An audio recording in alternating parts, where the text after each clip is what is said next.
పురాతన భారతదేశంలో బలమైన మరియు అత్యంత ప్రభావవంతమైన సామ్రాజ్యాలలో ఒకటిగా మగధ ఎదగడానికి భౌగోళిక ప్రయోజనాలు, సైనిక పరాక్రమం, రాజకీయ వ్యూహం మరియు ఆర్థిక బలం కలయిక కారణం. అనేక శతాబ్దాలుగా మగధ ఒక చిన్న రాజ్యం నుండి భారతీయ చరిత్రను రూపొందించే ఆధిపత్య సామ్రాజ్యంగా రూపాంతరం చెందింది.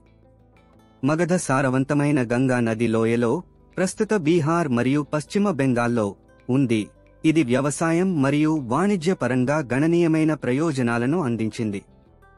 గంగా మరియు దాని ఉపనదులు సారవంతమైన నేలను కలిగి ఉన్నాయి. ఇది రాజ్యాన్ని వ్యవసాయ పరంగా సంపన్నంగా చేసింది మరియు పెరుగుతున్న జనాభాకు ఆహారం ఇవ్వడానికి అనుమతించింది. భారత ఉపఖండంలోని తూర్పు భాగంలో మగధ స్థానం అంతర్గత మరియు బాహ్య రెండు కీలక వాణిజ్య మార్గాలకు ప్రాప్యతను ఇచ్చింది. ఇది మగధను వాణిజ్య కేంద్రంగా స్థాపించడానికి అనుమతించింది. ఇతర ప్రాంతాలతో ఆర్థిక వృద్ధి మరియు సాంస్కృతిక మార్పిడిని సులభతరం చేసింది. మగధ రాజ్యం హర్యాంక రాజవంశంతో ప్రారంభమైంది, ముఖ్యంగా రాజు బింబిసారుడు. సైనిక విజయం మరియు దౌత్య పొత్తుల ద్వారా మగధను విస్తరించడంలో బింబిసారుడు కీలక పాత్ర పోషించాడు.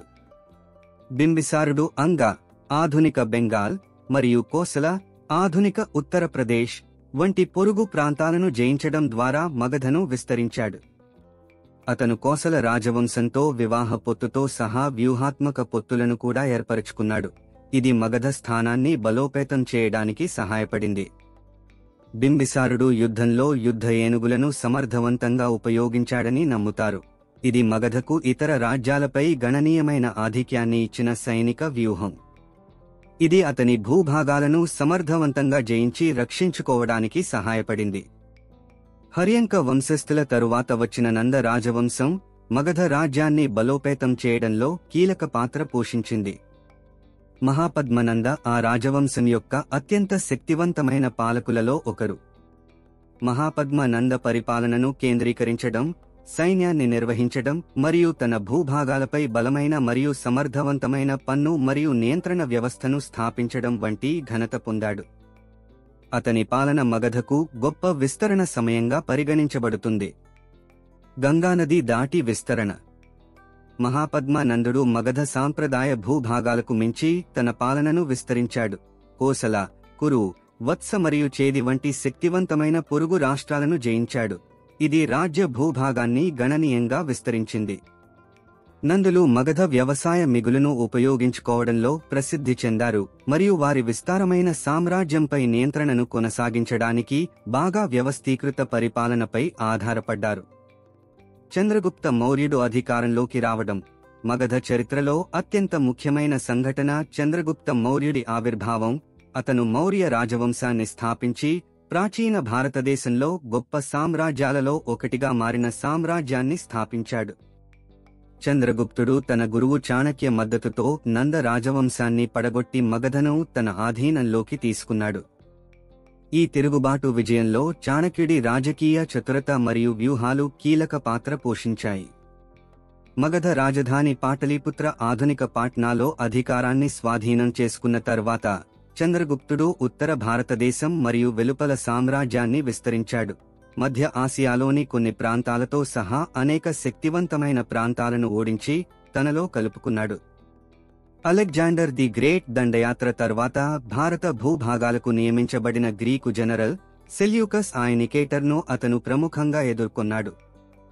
ఒక ఒప్పందం తర్వాత చంద్రగుప్తుడు పంజాబ్, ఆఫ్ఘనిస్తాన్లోని కొన్ని ప్రాంతాలు మరియు ఇతర భూభాగాలపై నియంత్రణ సాధించాడు. అశోకుడి పాలన. మౌర్య సామ్రాజ్యంలో అత్యంత ప్రసిద్ధ మరియు శక్తివంతమైన పాలకుడు అశోకుడు. అశోకుడి నాయకత్వం మగధను ప్రపంచ శక్తిగా మార్చింది.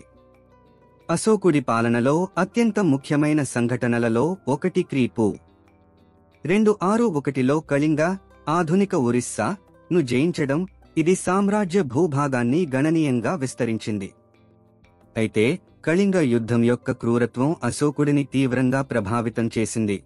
అతను బౌద్ధమతాన్ని స్వీకరించడానికి మరియు అతని సామ్రాజ్యం అంతటా శాంతి మరియు సహనాన్ని వ్యాప్తి చేయడానికి దారితీసింది. అశోకుడు అత్యంత కేంద్రీకృత పరిపాలనను స్థాపించాడు. సామ్రాజ్యాన్ని ప్రావిన్సులుగా విభజించాడు. ప్రతి ఒక్కటి అతనికి విధేయులైన అధికారులచే పాలించబడుతుంది. సామ్రాజ్యంలో నియంత్రణను కొనసాగించడానికి మరియు విధేయతను నిర్ధారించడానికి అతను విస్తృతమైన గూఢచారుల నెట్వర్క్ను కూడా అభివృద్ధి చేశాడు. అశోకుడు బౌద్ధమతాన్ని ప్రోత్సహించడం మరియు భారతదేశం అంతటా మరియు ఆసియాలోని ఇతర ప్రాంతాలలో బౌద్ధ బోధనలను వ్యాప్తి చేయడానికి చేసిన ప్రయత్నాలు ఉపఖండం యొక్క సాంస్కృతిక మరియు మతపరమైన ఏకీకరణకు గణనీయంగా దోహదపడ్డాయి.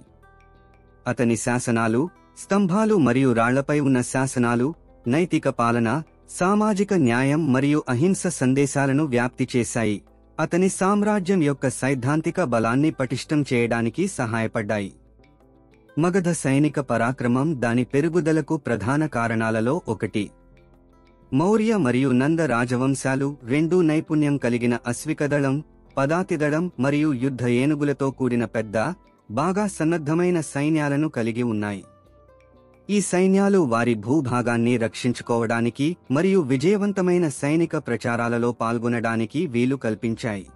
అశోకుడు బౌద్ధమతాన్ని స్వీకరించడం మరియు ప్రోత్సహించడం భారతదేశం అంతటా మరియు వెలుపల బౌద్ధ సంస్కృతి, కళ మరియు తత్వశాస్త్రం వ్యాప్తికి దారితీసింది. మతం పట్ల అతని మద్దతు మరియు బౌద్ధ మఠాలు మరియు స్తూపాల స్థాపన సామ్రాజ్యం యొక్క సాంస్కృతిక సమైక్యత మరియు వారసత్వాన్ని బలోపేతం చేసింది. అశోకుడు మత సహనాన్ని స్వీకరించడం మరియు తన ప్రజల సంక్షేమాన్ని ప్రోత్సహించడానికి చేసిన ప్రయత్నాలు అతని సామ్రాజ్యంలోని విస్తారమైన మరియు విభిన్న ప్రాంతాలను ఏకీకృతం చేయడంలో సహాయపడ్డాయి. అతని శాసనాలు నైతిక పాలన, మత సహనం మరియు సామాజిక సంక్షేమాన్ని నొక్కిచెప్పాయి. ఇది సామ్రాజ్యం అంతటా ప్రజలతో ప్రతిధ్వనించింది. పురాతన భారతదేశంలో అత్యంత శక్తివంతమైన సామ్రాజ్యంగా మగధ ఎదుగుదల కేవలం సైనిక బలం మీద మాత్రమే కాకుండా దాని సాంస్కృతిక, ఆర్థిక మరియు పరిపాలన ఆవిష్కరణలపై కూడా ఆధారపడి ఉంది. చంద్రగుప్త మౌర్య మరియు అశోక వంటి పాలకుల పాలనలో మగధ భారతదేశంలో రాజకీయ, ఆర్థిక మరియు సాంస్కృతిక జీవితానికి కేంద్రంగా మారింది. మౌర్య సామ్రాజ్యం అనేక శతాబ్దాల పాటు కొనసాగింది, కానీ అశోకుడి మరణం తరువాత అది క్రమంగా బలహీనపడి చివరికి పతనమైంది. అయినప్పటికీ దాని ప్రభావం అలాగే ఉంది. మౌర్యుల అధికార కేంద్రీకరణ మరియు సాంస్కృతిక మరియు మతపరమైన ఏకీకరణ కోసం వారి ప్రయత్నాలు ఉపఖండంలో శాశ్వత వారసత్వాన్ని మిగిల్చాయి.